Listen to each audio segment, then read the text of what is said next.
And welcome back to Retro Wrestling Games Presents. I'm your host, Lex G, and with me, as always, is Matt Riley. How you doing tonight, Matt? Oh, I'm fantastic. Indeed. So tonight's episode is WWF Warzone for the PlayStation 1. Now, WWF Warzone was released in 1998 for the PlayStation, N64, and Game Boy. It was developed by Iguana West and released by Acclaim Entertainment in 1998. This is one of the first games that had 3D models for their wrestlers, which all looked like shit. Apparently, they use the same engine as NHL Breakout, another Acclaim game. Okay. They use what they call a soft skin model for it. They all look like crap. We are playing the PlayStation 1 version, which is the shittier version. The better version would be the N64 version. They had two extra match features with Big Gauntlet and a Royal Rumble. So WWF Warzone features audio commentary by Vince McMahon and Jim Ross, which is grating to hear Vince McMahon kind of commentating with Jim Ross pre-Mr. McMahon. It's a little off-putting. I recently watched some Raws and found it kind of weird. So I thought it is weird when you watch now and you hear him and it's like, what a maneuver! Yeah. And he's trying to babyface, everyone, and then he's. I always kind of wonder if he's sitting there going like, Cole sucks. I did it better, and it's like, oh, dude, really, no. He does. Apparently, from what I understand, he's like on the headset, so you can hear him, and he just spends most of his time just yelling at them. Yeah. So we have a couple of different match types. The first one being the match types are single versus tag team, cage, hardcore, tornado, and battle royal, which are all your standard fare when it comes to wrestling video games. The roster are as follows: you have Ahmed Johnson, Bret Hart, British Bulldog, Farouk, Goldust, Kane, Ken Shamrock, Mankind, Mosh, Owen Hart, The Rock, Shawn Michaels, Stone Cold Steve Austin, Thrasher, Triple H, and The Undertaker. And they have a couple of hidden characters as well: Cactus Jack, Dude Love, Pamela, who is a Iguana Entertainment employee, Rattlesnake, which is a beefed up version of Steve Austin, the creator wrestler trainer guy that you use in your training mode. We'll get into training mode in a minute. And Turok. Apparently he was a dinosaur hunter. So I think right off the bat, if your video game has a training mode, that means your game sucks, because it's not easy to pick up. And this game is notorious for its really bad controls. Wrestlers don't do what you want it to do. It's hard to move around the ring. Even trying to do something as simple as running the ropes is exceedingly difficult. Trying to pull over a move, it's literally like a body slam, which is supposed to be like the easiest move. It's basically like down, right, A, B, half circle, blah, blah, blah. All that kind of nonsense. Which makes it really frustrating, because you want to be, you're kind of in the moment, and you're kind of playing the game, and you want your wrestlers to be able to do their signature moves. And you can't. There's also the sound effects, which I think are all garbage. The grunts and groans sound something that you would hear from an adult movie, not a wrestling video game. So those are awful as well. And even the visuals, again, this is early in 3D, but the wrestlers just look like they have problems. Their entrances, again, they have a pyro that looks like bubbling piss. It legitimately looks like piss coming up from the floor. The music is pretty good. Again, I can't really complain about the music all that much. But again, this is smack dab right into the Attitude Era and the whole Warzone kind of deal, which is, I don't know if anyone knows what Warzone is, but Roar is war. War spelled backwards is Raw. That's supposed to be the joke. Is it? Oh my god. Yes, it is. And the Warzone was the second hour, or in some cases the third hour, their final hour of Raw, where they could be a little bit more gratuitous, a little bit more sexy, violent, perhaps. So again, that's the connotation there. People really don't talk about that much anymore, but yeah, that was the big thing. They actually did it for ratings too. Basically, in the Nielsen system, it was counted as two different TV shows. Their Raw Zone, they did 6.7, 7.8. which are numbers you're never going to hear ever again, so don't even think about it, which kind of pisses me off about the Attitude Era in general, but we'll get into that in a little bit. Again, the main gameplay of this game is basically your challenge mode. So you start out in the challenge mode where you challenge for WWF titles, which is basically very Mortal Kombat-like. They climb up the pyramid of televisions with their wrestlers' pictures on it. As you progress towards the top of the pyramid, you challenge for the Intercontinental and then finally the WWF Championship. What's good about the PlayStation version, you get full motion videos, which you get interesting promos by like Ahmed Johnson and a very uncomfortable one by Goldust. In addition, you'll get clips of groupies expressing their interest or disinterest, whether you win or loss. So if you lose a match, these girls are not really into you. If you win it, they're kind of digging you. So that's awesome. Again, this reeks of Attitude Era shenanigans and tomfoolery, which is very annoying. Yeah. So overall, I do not recommend this game. This game is the drizzling shits. Its sequel is a little bit better, which is WWF Attitude, which we'll be talking about in the future. And this same engine was also used to create both ECW video games as well, which we'll talk about in the not so distant future. So Matt, what are your thoughts on WWF Warzone? Awful. It stinks. Well, I didn't buy a lot of wrestling games as a kid or even as an adult. Like Nintendo NES Pro Wrestling, I loved. All right. I even liked to use Fighter Hayabusa because it was more difficult. But when it came to getting to the games, you look at the quality, and like you said, one of the things I always watched out for, if you saw training mode, it meant you had to learn how to play. Now, some games like Call of Duty, right? You play Call of Duty, they have a warm-up session now. Okay, kind of like remember how to play. And for me, it was always hard as I'd bounce from like Call of Duty to like Grand Theft Auto to like Red Dead Redemption. I don't play very much, so I'm not like super gamer guy. But so what's interesting in this now, there's other games out there that the controls are different, and there's a barrier to entry like Fire Pro Wrestling Series has a different kind of mechanic, but once you learn the mechanic and the timing of it, the game is awesome. This game, even if you learn all the moves, it's still shit. I mean, I played this game a lot. This was a PlayStation 1 rental for me. And I didn't have the N64 at the time. I had the PlayStation 1. And these were the wrestling games I got. And the PlayStation is notorious for its bad wrestling games.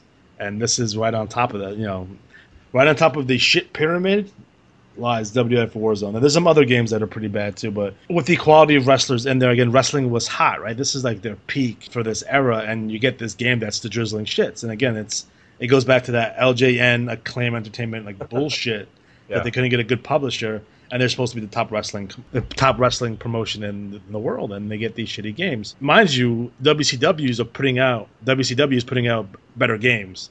So we already talked about World Tour. We talked about NWO, WCW versus the World. And that's a vastly superior game to the shit that the WWF was doing. Eventually, the WWF will catch up and realize, like, oh, no, we have to do something about our video games because they are really bad. So there's a couple things I want to talk about, and I think we want to start off a little bit with the Attitude Era, and just in general, because I think we're going to do a whole show on the Attitude Era. And I'll make another controversial statement on the Attitude Era to kind of start this off. Hot take. The Attitude Era is only good when you watch it in highlights. Because if you sat there and watched those shows, watch those papers, everyone has the network now. Except for Matt. He doesn't have the network. But everyone has the network now. You can go back and watch these Raws and later on SmackDowns and go pay-per-view, right? Yep. And they don't hold up at all. Like, a lot of them are really bad. And even if you go around and ask people, like, oh, what was your favorite match during the Attitude Era? They struggle for an answer. I mean, eventually you'll get one, but they'll remember the moments. They'll remember Austin in the beer truck, or Austin with the fake gun making Mr. McMahon piss his pants, or something funny that The Rock said. But when it comes to overall match quality, it wasn't there. I mean, you had your good matches on top of the card, but the middle of the card was, not that I didn't enjoy it. I mean, I'll be the first to admit it. It's like I enjoyed it. I was there during the entire time I was watching, and I was like everyone else, really enjoying the crap out of it. But the Attitude Era in general reminds me of baseball during the height of steroids. It was kind of not real. It was kind of inflated, I felt. And steroids and the home run chase is what brought back Major League Baseball, because they were struggling after the strike in '94. And I know the WWF was struggling in, 92, 93, 94, 95, 96, early 97. So Right. they had to do anything they could, which I definitely understand. But it changes people's expectations. And when you see these inflated ratings numbers, which people are still talking about ratings to this day, which infuriates me. It's like, why does anyone care anymore? They're not in a Monday Night War anymore. Who gives a shit what their Right. ratings are at this point? Just put on a good show. And they'll go back to like, oh, they were doing 8s and shit. Like, first of all, they only did 8s a couple of times. Let's be honest. There are a lot of 4s, a lot of 5s, a lot of 6s in there. A couple of 8s, but not a whole lot. So I don't understand why you would use that as a barometer for a quality wrestling product. I don't see it. You would look at live event attendance and pay-per-view buys as your kind of barometer, not your rating on TV. And one of the reasons wrestling's ratings will never get to that height ever again is, number one, there's more channels on television, there's more options out there, Right. and now you have your YouTubes and your other things, and kind of taking away from that. People are not watching television like they used to. I will use an analogy in the moment. I think you're going to see one of the highly rated events ever is going to be the first Clinton-Trump debate. Yeah. And part of it is that it's waiting for it to happen, right? The build-up. Mm-hmm. I think one of the problems in wrestling is you have so many times where they don't build up anymore. It's just, Monday night, there's the match. Oh, yeah, the pay-per-view, finally got to see the wrestle. Guess what? Rematch the next night. Like, they don't protect the business anymore. So when you do that, you just, you have a matchup. So what happens is, by extension, the ratings, well, of course they're not going to watch because, number one, like you said, there's so many channels. But two, there's DVRs, there's YouTube, and the build-up isn't there really anymore. Like, how many times you tuned in and said, I've got to tune in because they're going to have so-and-so versus so-and-so on Raw, on SmackDown, and it's never happened before. And they go backwards now. They take pay-per-views to build to a Raw instead of having Raws built to a pay-per-view. It's completely ridiculous. Like, oh, we got to see what happens with the story. They're using matches to advance the story instead of having the story make the matches mean more. So they're backwards, and they've been that way for 20 years at this point. So, who am I to complain at this point? Well, it's whatever. But why do you think people have such an attachment to the Attitude Era? And how come people really, they constantly say, oh, bring back the Attitude Era. This PG, bullshit ain't fucking doing it for me anymore. I want that, TV 14. I want to see the sex appeal. I want to see the cursing. Why do you think people really kind of want the Attitude Era back? I think part of it has to do with fond memories, and I think also, too, is, like you said before, they couldn't name a certain particular time or moment, but oftentimes there's like a few moments maybe per se, right? Like, okay, Undertaker throwing Mankind off the top of the cage. Yeah.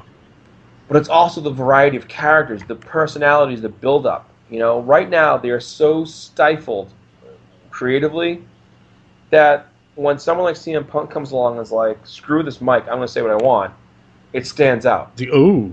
Oh my God, he's off script. And what ends up happening is you have this pre-scripted shit where they're telling him what to say. They're giving him a script, right? Mm-hmm. And really, that's the part of wrestling where the improvisation is what lends itself. Now, what happens, unfortunately, is and you don't improvise very much. When you have to, you have the Ahmed Johnson mushmouth syndrome, where they just scream, you don't understand what they're saying. Or it's like the Marco Rubio, they repeat the same thing 3 times. Yeah. Where you can see certain guys who can do a good job, like Bray Wyatt gets all this talk about being good. He does some good alliterations and imagery, but at the end of the line, he's always getting beat. You can do so much more with Bray Wyatt too. It's ridiculous. Yeah, and they don't have to you don't have to have him be a mid-card guy. Pretty much, you could have him doing his own thing, like Jake Roberts. He could be doing his own thing and not even need a title to do it, and they don't do that enough. But again, like I said, you don't have build-up anymore, and oftentimes it doesn't matter. It doesn't matter if you don't see it because you can watch it later on, or watch it, or like they always do, they'll show a replay of it. Like, remember how for the longest time they wouldn't even show you any of the match footage? They just kind of have a still picture and talk about it. They would do that big time in the pay-per-views, and nowadays with all the media out there, I can follow a Raw on Twitter, I can follow it on Facebook, I can follow it on their website. I don't even need to watch the show because someone will just tell me what happens anyway. And there's not much CTV anymore. There's no such thing as much CTV because everything is so, if I don't feel like watching it, I don't have to. I'll just read the recap or I'll see the highlights of it, and that's the way, unfortunately, like wrestling is right now. There's nothing out there like, oh man, I gotta see it. And back in the day, you have to wait a month to see pay-per-view matches. You have to wait to see pictures in the WWF magazine. It wasn't there for you to, I'll just watch it again tomorrow. And I remember during the Attitude Era that one of the smartest things that WCW ever did was they had a replay of Nitro, following Nitro. So say you wanted to watch Raw, you can watch Raw completely through. Then after that, because they would have a replay of Nitro directly following Nitro on later, you can always watch that. But the wrestling audience has shrunk quite a bit, and for whatever reason. And I think the Attitude Era was once people got off the steroids in baseball, is it as popular as it used to? Did that hurt baseball? Absolutely. Yeah. And then once WWF got off the steroids being the kind of the cheap stuff, right? So cursing, the nudity, that kind of stuff, that's all cheap, right? That's cheap heat. Well, once they got away from that, they couldn't replace it, they couldn't top it, they couldn't do anything. So now, of course, it's going to dip. But, I find it hard to believe that people still want to bring that back, whereas, like, we're not in that place anymore. I want to see something new. I want to see something from the past. I understand people are wax poetic about it. They're nostalgic about the Attitude, but I don't want to go back and see that again. I think what we should see more of is the diversity of characters. Like, you look at Bray Wyatt, he doesn't look like Dolph Ziggler. No. And that's a good thing. Because one thing that worries me is I'm not saying that it's not a bad thing to be in shape, but these guys all look like they walked out of a gym, and you don't really see much personality in them. That's what I like watching Pro Wrestling Guerrilla, or Championship Wrestling from Hollywood. You get diversity, you get different characters, and I think the bookers underestimate the power of seeing yourself in that wrestler. Agreed. Like the Dusty Rhodes factor. I, as a teenager, hated him. But when I started going to wrestling school, I appreciated him and started watching his tapes to see, how he would time his, point to the fans, interacting, what he would do, things like that. Whereas, as a fan, you're like, screw that guy. And, the fans right now with Cesaro. He's really over, right? Mm-hmm. His giant swing move is really fun to watch, but they just seem to be. It reminds me of Barry Windham. They're holding and holding and holding. What are you waiting for? I know he's not the best speaker. You know what? Chris Benoit couldn't talk his way out of a murder. Oh, never mind. But Chris Benoit not the best speaker. I'm just saying, you don't have to be the best speaker to be entertaining. That's part of it. You have some guys who can talk above their ability in the ring. And I want to clarify something else too. Being a good talker doesn't mean knowing how to use big words or even speaking clearly. It's about having emotion in your interviews, and that's where people mess up. Like, you go back and you watch Bruno's interviews. Guy has a thick accent, sometimes hard to understand, but when he talked, you listen and you know he was serious. Macho Man Randy Savage, he said crazy shit. You can't even understand half the stuff he's talking about. With the kingdom and the madness, and he's in the danger zone, and it's like, what is he saying? The Ultimate Warrior is the same way. But now I feel like, the people who are scripting these interviews want everyone to speak, a certain way. They want them to be The Rock, and that's a big issue because a lot of these guys who are great, who throughout history were great talkers, they connected with the fans. It wasn't about what they said, it was about how they said it. Dusty Rhodes is the prime example.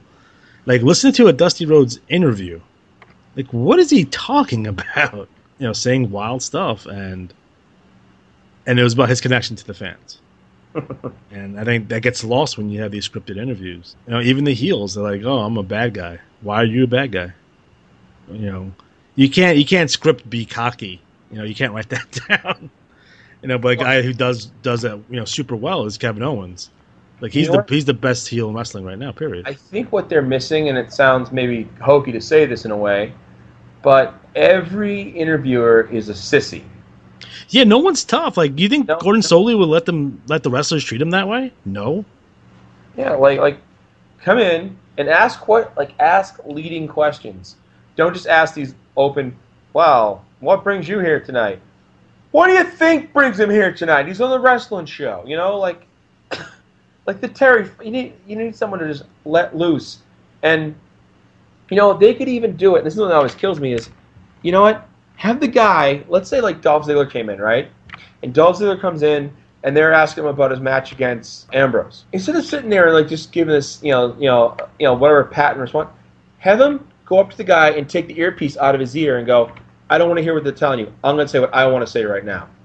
The fans would lose their minds going, whoa, and have the guy keep looking over. You could stage the whole thing. Right. But make it look legit and make what he's saying seem harsher and more elevated. Have him say, look, I was a stupid cheerleader. You know why? Not because I want to be a cheerleader, because I want to be in this business. Don't ever question my passion, have him go off. Yeah. Make it intense. And that intensity translates to fans' attention. And that's what you were saying about Randy Savage. Well, yeah, he talked about stuff. But we've seen guys try to pull off a Randy Savage type thing, and it's like, no. Like one, for example, right? You see some of the guys now. One of the biggest things of Roman Reigns, I feel, is in his moves. It's his attempt to come off rockish or slick. Don't. Just let him speak his piece and let him say his own thing, And instead you have, they're trying to make somebody he's not. And again, the criticism with Roman Reigns, I mean, is it unfair? Absolutely. Again, he's one of the most athletic wrestlers I've seen in quite a long time. In ring, I think he's fine. I mean, there's no issues there. Right. When it comes to his issues, it's his character development. Why is he doing the things that he's doing? Who is he? What's he all about? What's his deal? What's his background? I don't know anything about him. You know what I mean? You don't know anything about him. For example, everyone said that he was rushed to the title and rushed to the top. I don't hear that with Finn Balor. Right.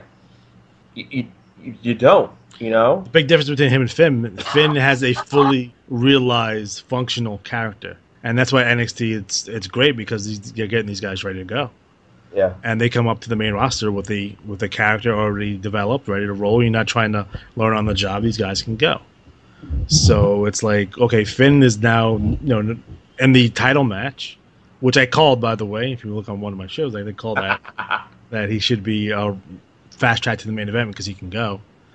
But Roman comes off aloof. He comes off, kind of reminds me. It is. It's the Lex Express all over again. Yeah. He's Lex Luger. He is the All-American Lex Luger. And the fans rejected Lex and went with Brett. The fans now are rejecting Roman and going to we want to see more.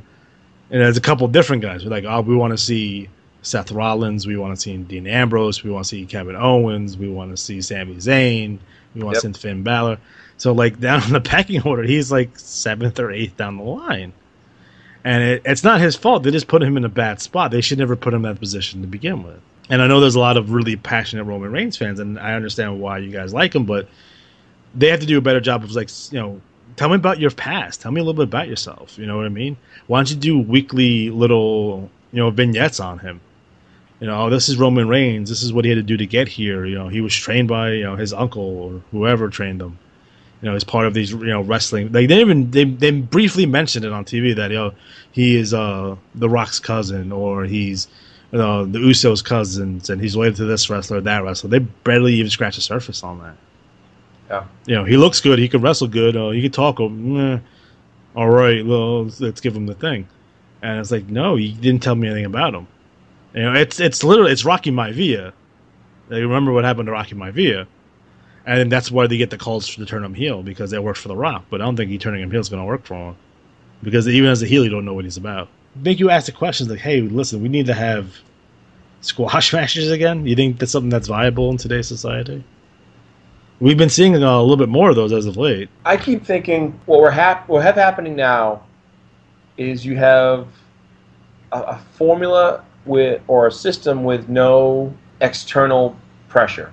Right. Meaning there's no competition. And because of that, things are going a certain way inside the package or the product that's not going to change. You look at weeknight TV shows. There's Kimmel, Fallon, Colbert, Conan competing against each other. Whereas Raw has Raw, and they have SmackDown, but they don't have like a legit super competitor, you know? They like to say that they compete with everything on TV, and I think that's a load of shit. Yeah. You know, you're not gonna be able to compete with Monday Night Football. They're getting their ass handed to them by the Olympics, which again is all stuff that you expect. But then at that point, you would put on a B show if you know you're getting your ass handed to you by the Olympics. You don't try to put on an A show if you know that's going to happen. I'm like, six mans. Everyone's in a six man. The hell with it. I do miss the TV of our youth. So when I go back, I enjoy an episode of Superstars, which is all jobber matches. Yeah. A lot of times better than like Raw, because they were able to recap. They were very plotting. They were very slow, but fuck, you knew those angles inside and out, and that's why they're so memorable. Yeah. You know, they're all like, oh, let's talk about, you know, Randy Savage and Hulk Hogan. Let's talk about Rick Rude and the Ultimate Warrior, and that's 6 months with the build-up. They're just talking about it. You know, nothing really is going on in the ring. You would have these jobber matches to kind of distract you from what's going on. They have to put them on, but a lot of those shows were just telling stories. That's all they did was tell stories, and that's why it's completely different. You're not trying to. It's like trying to run an angle during a pay-per-view, and it doesn't work. So I think they have to slow down on the, you know, on the in-ring competition, which is weird because I'm a work rate guy. Yep. And kind of fleshing out these stories, these motivations a little bit better. But it's hard to do on a weekly basis. You know, when they're doing these TV tapings, they would tape 6 weeks at a time. So you have 6 weeks worth of angles going through. And so that's how they start running. But I miss Superstars, the Wrestling Challenge, All American, Tuesday Night Titans, Primetime Wrestling. You know, Primetime was really weird too, because if you go back and watch Primetime Wrestling, they're stars versus star matches, but they're from house shows from across the country. Yeah. So they're just like, we have Butch Reed versus Coco Beware. I mean, that's a good matchup for like fucking 88. Yeah. It's awesome. But then it would usually be like a double disqualification or something. Well, yeah, I mean, they protected their main events, if you will, with those double DQs, which I think actually hurt. It did. Because what you're basically saying is you're never going to see an actual finish on a regular show like this. And if you had that happen every so often, it adds, like, if you have, like, remember we talked before on one of the shows about you thought you saw a title change or wherever you see a title change, you're like, holy cow. You know, in a live show, you're like, whoa, it's crazy. Yep. But it also builds up, like, it might happen in a house show. Yeah. Because otherwise you think, well, oh yeah, Roman Reigns is challenging Ambrose, but he's never going to win it. It's in, like, Buffalo. Yeah. On a Thursday night, you know, or a Saturday night in, like, Wichita. Never happening. No. That's why I think since they have the network now, they should tape all live events. They basically do it now. I mean, I get to see most of them between cell phone cameras and shit like that. Fucking just tape them. Tape them. Yeah. There's no reason not to. It gives you more content for the network. If you can run an angle off of them if you really wanted to. You know, back in the day, people say they would know that a title change was coming if they saw cameras at the show. Because a lot of the shows, you know, other than your Boston Garden would always have cameras, MSG would have cameras. But if you're in Saskatchewan, there are not cameras at your show. And if there's cameras there, you know something's going to happen. Yeah. But, you know, it was weird. They used to do a lot of tag switches at house shows. They used to do a lot of ICs, title switches at house shows. I just see that again. I'm like, like you imagine walking out next week on Raw and Seth Rollins is the champion. And right. Like, what happened? Well, that's another thing, too, I think would be a really interesting way to do things. Like, instead of saying, okay, we're going to have Roman Reigns face Rusev. Well, Rusev has a match tonight with Cesaro. And you go, okay, match with Cesaro, but you don't think nobody's going to win it because they already talked about SummerSlam match being whatever. Right. Then, you know, put a graphic up and say the U.S. like, it's going to be Roman Reigns versus the U.S. champion at SummerSlam, whoever that may be. You know? They used to do that back in the day. We used to say shit like, "Oh, if it will be Roddy Piper versus Bret Hart, if Roddy still has the belt," they would mention that every single like TV he was on. And so like, oh man, maybe he has a shot at this thing. Yeah. But you know, you want to have some unpredictable moments out there as well. So, you know, but you know, the circle back. I mean, I'm not an attitude era hater. There's a lot of them out there now. I'm just of the opinion that it's overrated. It's not as good as everyone remembers it. I think it has a lot to do with nostalgia. hey, the stuff I like from 1988 are probably not as good as I remember it, but it's nostalgia taking over. Yeah. But this idea that we should go back and it's like, hey, listen, I like naked girls as much as anybody. There's porn for that. I don't need to see it on my wrestling. You know what I mean? Having the curse words in there every once in a while, okay. You can say, what the fuck, or what the hell, damn, whatever. But those have to be used sparingly and in big spots. And then the violence, again, has to be used in big spots. And I think they should bring back blood too. And I think that's important. But the way they did it was so over the top, and a lot of that stuff is cringeworthy now. It's like, ew, they really did that? It's like, yeah, they really did that. Yep. So, just like this game, WWF Warzone, yes, they really did that. And this is definitely on top of the shit mountain, which is shitty wrestling games. So, again, like I said before, I do not recommend this game to anyone. You can skip it. Try WWF Attitude, which is the next game in the series. Stay away from this one. It's very frustrating. It's cool to see the roster as it is, because Bret Hart and British Bulldog were already out of the Fed by the time this game came out. Yeah. So again, it gives you a nice little snapshot of the top guys during the Attitude Era. In middle of '98 when Austin won the championship. So, from a historical perspective, it's it's an interesting game, but from a gameplay and a collectability standpoint, again, not worth it. So we are officially out of time. Oh. Yeah. I will see you next time